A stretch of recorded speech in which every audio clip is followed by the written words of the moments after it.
দেখুন, ভোট এলেই কত বিচিত্র জিনিস দেখা যায়। হঠাৎ মনে হচ্ছে কেন্দ্রীয় সংস্থার ওপর যেন সব পক্ষের ভরসা একেবারে উতলে উঠছে। এই হুমায়ুনের স্টিং কাণ্ডে ইডি তদন্ত দাবি করছে তৃণমূল কংগ্রেস। আবার বিরোধী দলনেতা শুভেন্দু অধিকারী বলছেন সিবিআই তদন্ত হোক আর সিএফএস এর ল্যাবে গিয়ে ফুটেজটাকে পরীক্ষা করা হোক। আচ্ছা, তৃণমূল কংগ্রেস ইডির তদন্ত চাইছে যে হুমায়ুন কবিরকে ইডি যেন ডাকে, খুব ভালো কথা। কিন্তু রাজ্যের দুই মন্ত্রী সুজিত বসু আর রথীন ঘোষকে যখন ইডি বারবার ডাকছে, তারা কিন্তু যাচ্ছেন না। আবার ভোট এসেছে বলেই ইডি এই দুই মন্ত্রীকে ডাকছেন কিনা সে প্রশ্নও থাকছে, কারণ এতদিন কি তারা ঘুমিয়েছিলেন? ঠিক যখন 2 সপ্তাহ বা 2.5 সপ্তাহ বাকি, তখনই ডাক আর নোটিশগুলো এত দ্রুত তাদের বাড়ি পৌঁছে যাচ্ছে। আমার পরের বক্তা বিশ্বনাথ চক্রবর্তী। সত্যি বিশ্বনাথ দা, ভোট এলে কত কিছু দেখা যায়, তাই না? বলুন। না, ঠিকই, একেবারে এটা এমন নয় যে 10 বছর পরে স্টিং অপারেশন হলো। এই তো 2024 সালের লোকসভা নির্বাচন, সেই সময়ে স্টিং অপারেশন হলো, সারাদিন ধরে 7 দিন ধরে চললো, যে বিজেপির লোকজন এই সমস্ত সন্দেশখালির ঘটনার জন্য দায়ী, তারাই এগুলো উস্কে দিয়ে করেছে। আবার জবারানী বলে একজন মহিলা এখন বললেন যে আমাদেরকে বলা হয়েছে যেভাবে বলতে, আমরা সেইভাবেই বলেছি। পরে আর সত্য মিথ্যা কেউ যাচাই আমরা করিনি, কিন্তু আশ্চর্যজনকভাবে সেটা ঘটেছিল। এমন একটা নতুন করে মিডিয়া তৈরি হলো, সেই মিডিয়াতে আপলোড করেছিল। সেদিনও কিন্তু তৃণমূল কংগ্রেসের ওয়েবসাইটে কিন্তু আপলোড করেনি, করতে হয়েছিল একটা নতুন একটা মানে মিডিয়া খুলে সেটাকে তুলে ধরতে হয়েছিল, আজকে যেরকম করে করা হয়েছে। যে সুমনদা, পরিষ্কার করে আপনাকে বলতে চাই যে এই মানে সন্দেশখালির ভিডিও তৃণমূল কংগ্রেস যেমন প্রমাণ করতে পারেনি, ঠিক একই সময় ওই সময় সন্দেশখালির মহিলাদের নির্যাতনের ইস্যু, তৃণমূল কংগ্রেসের নেতারা নির্যাতিত করছে, সেই ইস্যুটা যখন সারা রাজ্যের নির্বাচনে প্রভাব ফেলতে পারে সম্ভাবনা তৈরি হয়েছিল, সেই সময় রাজ্যপালকে অ্যাটাক করেছিল মমতা বন্দ্যোপাধ্যায়। রাজ্যপাল মানে মহিলা ঘটিত একটা ইস্যু সামনে এনে যেভাবে রাজ্যপালের উপরে ব্লেম করা হয়েছিল, মমতা বন্দ্যোপাধ্যায় বলেছিলেন আমি বাবা রাজ্যপালের কাছে কোনোদিন যাব না, ওখানে ভয় আছে। তারপরে দেখলাম আশ্চর্যজনকভাবে মমতা বন্দ্যোপাধ্যায় মানে তাকে কেন এই রাজ্য থেকে সরিয়ে দেওয়া হলো তা নিয়ে তিনি সওয়াল করলেন।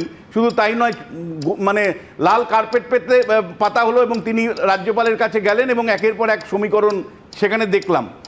ফলে আমি কিন্তু পরিষ্কার করে বলছি, 24 সালেও তৃণমূল কংগ্রেস একেবারে তার ন্যারেটিভ তৈরি করবার জন্য সেই ভিডিওটা তৈরি করেছিল, তার সাথে মহিলারা যে নির্যাতিত হয়েছিল সেই অভিমুখটাকে ঘোরানোর জন্য ওইটা করানো হয়েছিল। আবার একটা প্রফেশনাল সংস্থা দিয়ে তারা যেহেতু সারা বছর রাজনীতি করে, আবার একটা আর্টিফিশিয়াল ইন্টেলিজেন্সকে ব্যবহার করে এই ভিডিওটা করা হয়েছে। এই ভিডিওটা ফেক, এই ভিডিওটা মিথ্যে ভিডিও। এই ভিডিওটা তৃণমূল কংগ্রেস করেছে কেবলমাত্র তার রাজনৈতিক স্বার্থ চরিতার্থ করার জন্য। কেন আমি বলছি, বেশ কিছুদিন ধরে মমতা বন্দ্যোপাধ্যায় ভয় পাচ্ছেন মালদা, মুর্শিদাবাদ, উত্তর দিনাজপুরের মতন জেলায় মুসলিম ভোটটা বিভাজিত হতে পারে। বিভিন্ন যে ক্ষেত্র সমীক্ষাগুলো হচ্ছিল তাতেও কিছুটা ধরা পড়ছিল। ফলে Muslim vote Mamata Bandyopadhyay core vote bank, Hindu ভোটের পোলারাইজেশন ইতিমধ্যেই ঘটে গেছে। ফলে মুসলিম ভোটটা যদি স্প্লিট হয়, তাহলে মমতা বন্দ্যোপাধ্যায় প্রত্যেকটা সবাই বলছিলেন যে মুসলিম ভোট স্প্লিট যাতে না হয়, ফলে মুসলিম ভোটটা যাতে তৃণমূলের পক্ষে থাকে। যেমন উনি অভিযোগ করছেন হুমায়ুন কবির স্প্লিট করছে, আমি অভিযোগ করছি বা অভিযোগ আসছে অটোমেটিক্যালি মমতা বন্দ্যোপাধ্যায় যে কোনো মূল্যে তার মুসলিম ভোটটায় রাখার জন্য এই ভিডিওটা করেছেন, যে কোনো মূল্যে, যাতে এই ভিডিওটা করাটার উদ্দেশ্যই হলো যে এই মুসলমানদের কাছে এই বার্তা দেওয়া যে দেখো এর সাথে বিজেপির সম্পর্ক আছে। আজকে এই বার্তাটা দেওয়ার জন্যই কেবলমাত্র ভিডিওটা বাজারে ছাড়া হয়েছে। কিছুদিন আমরা আলোচনা করব, মানুষের বাড়িতে পৌঁছে যাবে, নির্বাচন শেষ হয়ে যাবে, যদি জয়ী হয়ে গেল তাহলে সবাই ভুলে গেল। ফলে এই জিনিসটা দিনের পর দিন এই প্রফেশনাল সংস্থাগুলো আসার পরে কিন্তু আমরা দেখতে পাচ্ছি এর মাত্রাগত মানে অনেকটা বেড়েছে এবং এর সাথে ন্যায় বিচারের কোনো সম্পর্ক নেই, এর সাথে তদন্তের কোনো সম্পর্ক নেই। আপনি যদি প্রত্যেকটা ক্ষেত্রে রাজনীতি তৈরি করতে চান, রাজনৈতিক দলগুলো যদি একের পর এক রাজনীতির অভিমুখ তৈরি করতে চায়, তাহলে কোন তদন্তকারী সংস্থার ক্ষমতা আছে সেগুলোকে অনুসন্ধান করে শাস্তির ব্যবস্থা করবার জন্য? আমি বলবো শুধু অধীর চৌধুরী, মৌসুম বেনিজুর নূর আর নৌসাদ সিদ্দিকী আপনারা কিন্তু সাবধান হন, কারণ আপনাদের সাথে মুসলমান ভোট আছে। আপনাদের বিরুদ্ধেও যে মানে স্টিং অপারেশন হবে না মুসলমান ভোটটাকে সরিয়ে দেওয়ার জন্য, আমি কিন্তু নিশ্চিত করে বলতে পারি না। ফলে অধীর চৌধুরী, মৌসুম বেনজির নূর, নৌসাদ সিদ্দিকী আপনারাও সাবধান হন, কারণ নৌসাদের জনসভাগুলোতে যেভাবে উপচে পড়া মুসলিমরা জড়ো হচ্ছে, ভোট দিবে কিনা সেটা আলাদা কথা, তাতে তাদের বিরুদ্ধেও একটা স্টিং অপারেশন কিন্তু হতে পারে। আমি তার মানে আপনি স্বীকার করে নিচ্ছেন যে এদিকে বলছেন যে এটা এআই ভিডিও, এটা সম্পূর্ণ ফেক, আবার সাবধান হতেও বলছেন। দুটো তো একসঙ্গে হয় না বিশ্বনাথ দা। না না না না না না, এটা সাবধানে না না না। প্রথম কথা, আপনি এত দায়িত্ব নেবেন না, আমি এত দায়িত্ব নেবেন না, ওটা তদন্তকারী সংস্থার হাতে ছাড়ুন। শোনেন সুমনদা, আমি বলছি আর্টিফিশিয়াল ইন্টেলিজেন্স আপনি রাষ্ট্রবিজ্ঞানের অধ্যাপক, আর্টিফিশিয়াল ইন্টেলিজেন্স বিশেষজ্ঞ নন। আমি বলছি এটা তদন্তের উপর ছাড়ুন।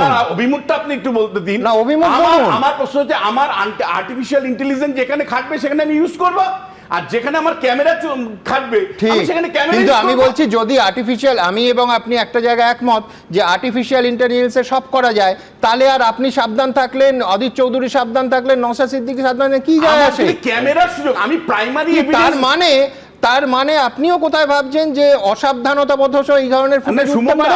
দুটো তো একসঙ্গে হয় না। Yes or no? দুটো একসাথে না না, কিছুতেই হয় না, এটা যুক্তিতে আসবে না। আমি ক্যামেরা দিয়ে যদি আপনাকে বধ করতে পারি, হয়ে গেল। সেটা তো আপনি তো উদ্দেশ্য বলছেন। তৃণমূল কেন প্রেস কনফারেন্স করেছে এটা নিয়ে প্রদীপ্তও আপনার সঙ্গে দ্বিমত হবে না, যে রাজনৈতিক শত্রু এবং মুসলিম ভোট ভাগ করার একটা সম্ভাবনা আছে, সুতরাং তৃণমূল রাজনৈতিক উদ্দেশ্য সাধন হয়েছে, তারা প্রেস কনফারেন্স করেছে।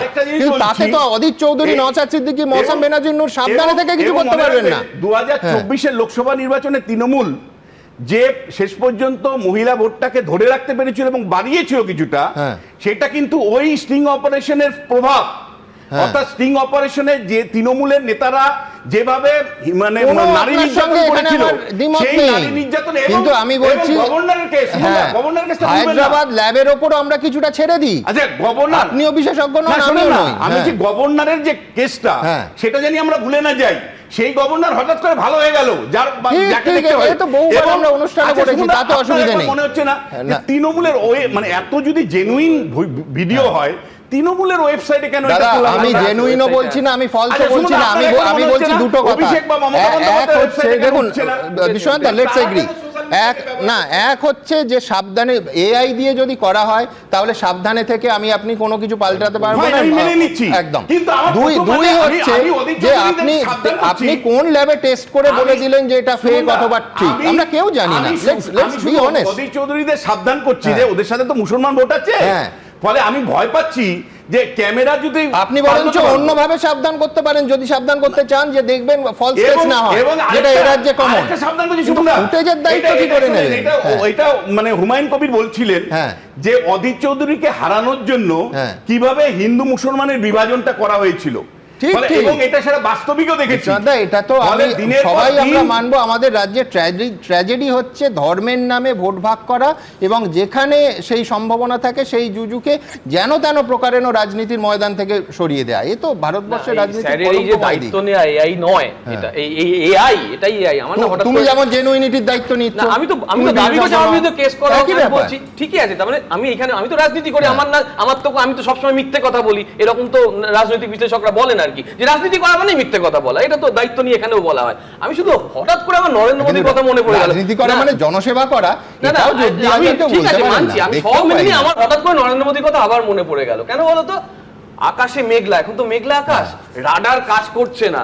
আমি মনে করলাম এই সময় যদি আক্রমণ করে ওরা তো ধরতে পারবে না, এই এআই নয় বা নয়, এই দায়বদ্ধতার সঙ্গে আমার এই সায়েন্সটা মনে পড়ে গেল। তোমার কথাই বলছি, সেটা হচ্ছে যে আমারও মনে পড়ে গেল নারদা স্টিং অপারেশনের পর মমতা বন্দ্যোপাধ্যায় বলেছিলেন কুৎসা করছে, গোল্লা পাবে, ভিডিওটা ভেজাল। আমি আর্কাইভে বসে দেখছি, আমি এখানেও বলছি ভিডিও ভেজাল হয়। দাদা দুটো লাইনে শেষ করে দেবো।